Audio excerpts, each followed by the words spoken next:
Well, hello again. Um, Welcome back. I hope you enjoyed a week of not seeing me.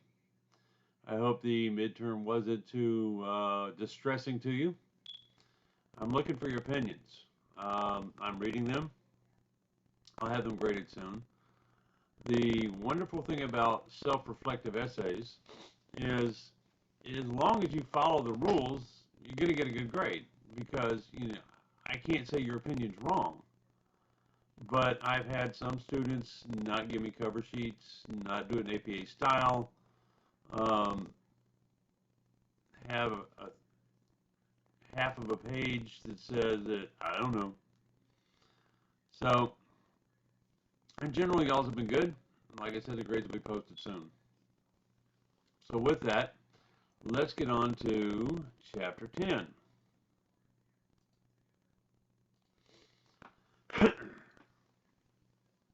Chapter 10 is all about creativity. When a group gets together, you have to be able to find an answer. And a lot of times we fall back on we've always done it this way, and that's not always the best way to do things. So creativity is a new way of seeing it, a new way of seeing what the problem is and how we can address it. It's something that we've all been faced with thanks to this pandemic. We have all been faced with a new way of learning, of going to class, of socializing with our friends, of living life. So, what are some of the barriers to being creative? Perception. One of the most obvious ones I can think of right now is people wearing a mask. A lot of people, I'm not, weak people do that. No, weak people don't do that. My opinion is we ought to be wearing a mask. Now, some of you may disagree with me, but that's okay. It's your choice. I'll tell you right now, though, when I go out, I wear one. I really don't care what people think about me. I mean, I've got a stigma anyway because I'm walking around with a cane. But the objective is to not let other people's perception or your perception of something hinder your creativity. Cultural. There's a lot of cultural barriers. In most Asian countries, wearing a mask was common when you had the flu. And if you think about it, when you go to the hospital in the States with the flu pre-pandemic, they'd give you a mask to wear. So it was culturally acceptable for that, but not for this. Other problems with culture is that, like APA, does not use first names in citations because there's a lot of people out there, Jay Wood. Well, if it's John Wood, well, he's a guy who knows what he's talking about. Julia Wood, oh, no, no. Women don't know what they're talking about. Javier Wood, oh, well, he can't know anything. He's not an old white guy. So a lot of people have this cultural barrier that they run into. And thankfully, APA and other organizations are trying to eliminate a lot of that stuff. I would like to wear pink shirts. My grandson's father is like ate crap when we put him in a pink shirt because boys wear blue. So what does your cultural barrier stop you from thinking is appropriate, inappropriate? We have emotional barriers. You know, we believe sometimes this is the way this should be done. And emotionally, we can't get beyond that. So we have to be open to new ideas. How can you encourage creativity? Well, the book has a few different ways. One of them is idea needlers. It's hard to say sometimes. And they're people that like prod the situation. The book has some great examples. One of my favorite ones is actually an airline. And they were talking about cutting cost. And this one guy said, put 2 olives in the salad instead of 3. This is back when airlines actually gave you food, by the way. But, a lot of people, well, no, it doesn't make sense. But then he calculated, showed them the data. We use 3 million olives a year. If we put 2 olives in it instead of 3, we'll use 2 million at a cost savings of da da da da. And you know what? The customers didn't even realize it was only 2 olives instead of 3. If they did, they didn't complain. So, he had this idea of making it different. Manipulating verbs. Page 171 of your book has a whole list of verbs used to manipulate stuff. And if you're trying to figure something out, try changing the verbiage that you're using. The book uses the explanation of eradicate poverty. And instead of eradicate, why don't we say alleviate? So you might use magnify, substitute, reverse, modify. Any other verb to describe the situation may allow you to be more creative in finding ways to fix it. Association and metaphors. Shakespeare, the book uses the example, Shakespeare described the whole world as a stage. How do you see it? Maybe if you see it a little bit differently or associate it with something, you'll be able to find a different way to do something. An analogy. Different analogies is a great way to figure stuff out or to learn about stuff. I like to ask this question in class because I can see my students raise their hands. How many of you know what rugby is? Rugby is a sport, and most Americans don't know rugby. But I can use the analogy that it's kind of like American football. The ball's shaped the same. You run into each other. The objective is to move the ball from one end to the other. Now, there's a whole lot different from it, too. But using the analogy allows you to kind of see it. So, the book also has descriptions of groups. I saw a meme a long time ago that had a bunch of orangutans, and it says a group of orangutans is called a congress. Well, that's not true. They're not. But they were trying to make fun of how Congress always fights and is angry and everything else. But the book talks about a murder of crows, a covey of quail, a crash of rhinos, a nest of vipers. Do these descriptions of groups help you picture them? The nest of vipers is one. Okay, a whole bunch of snakes. Solving problems. How can you solve problems? Well, there's a couple of things you can do. You can trigger your unconsciousness. A lot of times when I had a problem, I'd go running because my mind was, free, and I can mull it over in my mind and see different things. I still like to run. I don't run alone anymore. My wife wants me to have adult supervision, so I take my grandson with me sometimes when I run, or I go to 5Ks and things like that. My daughter, but it allows if I have to think about something, I like to go for a run or a walk. Working on my dissertation in the downtown office in the Carpenter building, I used to take a walk along the river. And I'd walk along the river strictly because I wanted to find myself, so to speak. I was trying to figure out how I was going to word this or what I was going to do with that. And so I'd go for a walk, and it would clear my mind. Loosen up your mind.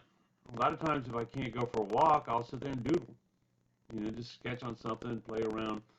And it helps me to relax my mind. I play games on the computer, but I don't play the games y'all probably play. My grandson, I play old people's games because I play something like Minesweeper or Free Cell, where I really don't have to think. I can just play the game, and subconsciously my mind works on stuff. A lot of times I was working on my dissertation, my wife would walk into my office, and I'd be playing Free Cell or playing, Minesweeper. And she said, "I thought you were working." I said, "I am." And sometimes you got to loosen up stuff and just chill out, and that helps. You can break it down into smaller, doable tasks. We have to do such and such. Well, what do we have to do first, and how can I complete it? As y'all know, I'm renovating my basement, putting in a bathroom down here, and I broke it down. It's a great big task. But well, first thing I had to do was figure out where I was going to put it, and then I already had the plumbing in, and then I had to figure out where the walls were going to go and how big it was going to be, and I had to put up the walls, and then I had to, I was going to put the shower in, but I painted the stall first, and then then I put the thing in there so it would help protect it. Um, I was going to put the toilet in, and I put the tile down first, and that way the toilet's on top of it. So it's a little task you can get done and finish it. Research it. I want to do so and so. How do I do it? We have a great advantage called the internet.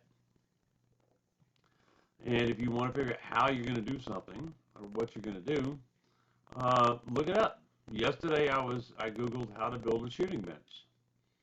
Yeah, I'm a blind guy and I still like to shoot. Okay, I can still see a little bit. So I didn't know how to do it,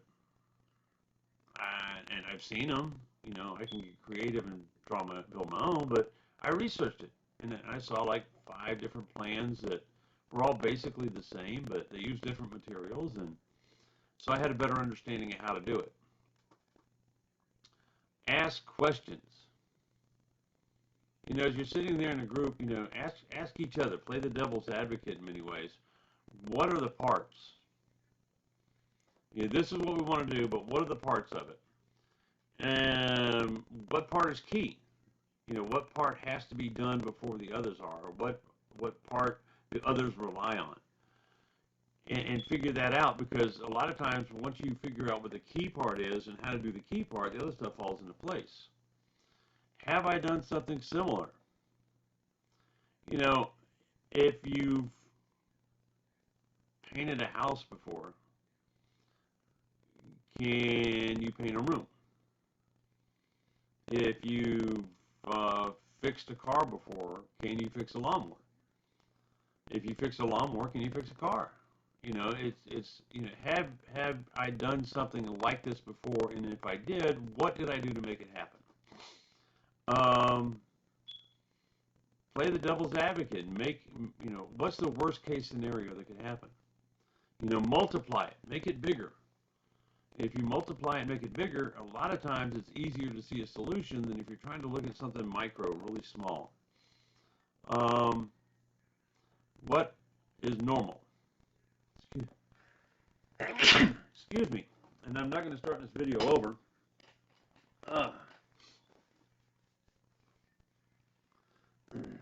Because I'll probably sneeze again later on. Something you just have to deal with. What's normal? Are there alternatives? This is something we have all faced through this pandemic. What is normal when you go out to eat? Well, what was normal was you walked in a restaurant, you sat down, there was a whole bunch of people around, and you had dinner. And then it was, wow, we have curbside service. Businesses wanted to stay open. They had to keep getting income. They had to find a way to do it. So how can we do this? How can we change? And now they're doing some in-house seating again, but you're spread out. So, what are the alternatives to the normal way we do it, and how can we adapt? Climate. Are the group members comfortable in expressing themselves? If you go to a group and you're not comfortable, then you're not going to participate. And there's a couple of different ways you can look at it. Evaluation versus description. If I have an idea and the rest of the group evaluates it and nitpicks and tells me I'm wrong or this, that, or the other, that's not going to be helpful. But if instead we use the description and say, okay, this is what I want to do, what are your ideas? It's more beneficial. Control versus problem orientation. When I was in the Army, I worked with a guy named Chuck, and he was one of the hardcore sergeants. Private, mop that floor. But I would say, hey, Scotty, do me a favor, grab the mop, take care of the floor. I got a lot more out of my soldiers than he did because of the way I addressed it. I didn't make them feel like, I was in charge. And the problem is the shop's dirty. We got to clean it up. So hey, Scott, to grab that mop. Strategy versus spontaneity. Sometimes if somebody's using strategy, it seems like we're being attacked. You ever gone and bought a car? They have a strategic plan to get you to buy that car. First thing they're going to do is get you to take a test drive and tell you how great you look in that car and how perfect it would be for you. You can tell them, well, I can put $1,000 down and I can make $500 a month payments. And after you drive the car and you get this feeling, I like this car, I want this car, then they, well, we're going to need $1,500 down and the payment's going to be $550. And you start scratching your head and seeing if you can do it because now you really want the car that you look good in and it felt great to drive. But you feel pressure. I don't like to deal with that. Last time I bought a vehicle, I emailed them and I said, this is the truck I want. I'll be there on this day, and I don't want to talk to 500 people. And these are my options. This is what I'm willing to pay. They didn't like it. And I went in there and they said, da da da, and I said, okay, bye. And it was like, huh? No, I'm not going to do it. Because the strategy didn't work. Either I'm going to be, so I had my own strategy, of course, but I wanted to be more spontaneous with it. This is what I want. This is how much I'm willing to pay. Don't let me talk to 20 different people and all this other stuff. Superiority versus equality. Are you running your meetings to where you're the boss? Or are you running your meetings to where, look, I'm responsible for this, but we're all in it equally? And certainty versus provisionalism. If somebody has an idea and you're certain that it's a great idea, well, what does everybody else think? How can we work together? What different provisional options can we look at?